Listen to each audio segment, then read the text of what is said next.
મેં coming sir? Coming please બેસો. બોલ. સર હું તમને જોડે છે ને તમારી જોડે બિઝનેસની ગાઈડલાઈન લેવા માટે આવ્યો છું. તમારું બહુ સાંભળ્યું કે ગાઈડલાઈન તમે આપો છો.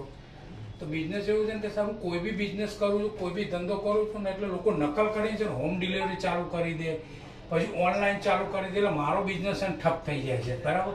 એટલે તમે મને કોઈ એવો બિઝનેસ બતાવો ને કે જેનું મારી કોઈ નકલ ના કરે અને રોકાણ ઓછું થાય ને ખૂબ ચાલે સાહેબ. એવું કોઈ મારા માટે બતાવો ને સાહેબ.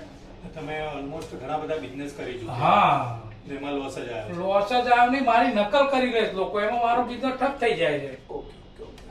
તો હવે તો ફાઇનલી તમે બધી ટાઈપના બિઝનેસ કરી ચૂક્યા હા. છો. એક બિઝનેસ એવો છે જેમાં તમારી સારી એવી ઇન્કમ થઈ હા, શકે છે અને એમાં તમારે સારા એવા પૈસા બી કમાવી શકશો અને બહુ મોટું ઇન્વેસ્ટમેન્ટ બી નથી. હા હા બરાબર છે. એક નાનું એવું રોકાણ કરીને તમે સારામાં સારી હા, ઇન્કમ જનરેટ કરી શકો છો. હા હા તો એ તમે કરવા ઈચ્છો? હા હા 100%. બરાબર. તો એમાં કેવું છે કે હોમ ડિલિવરીનો બી કોઈ ચાર્જીસ નહીં લાગવાનો કે નથી. આપણે ઓનલાઈન.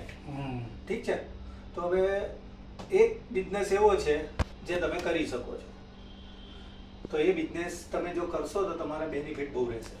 એટલે મારું એવું કેવું છે કે તમે એક સરસ સુલભ શૌચાલય ખોલી લો.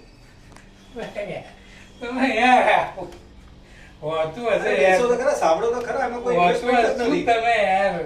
એમાં આવા ધંધા આવું ગાઈડલાઈન લેવા આવો કોઈ. અરે પણ એકવાર સમજો તો ખરા.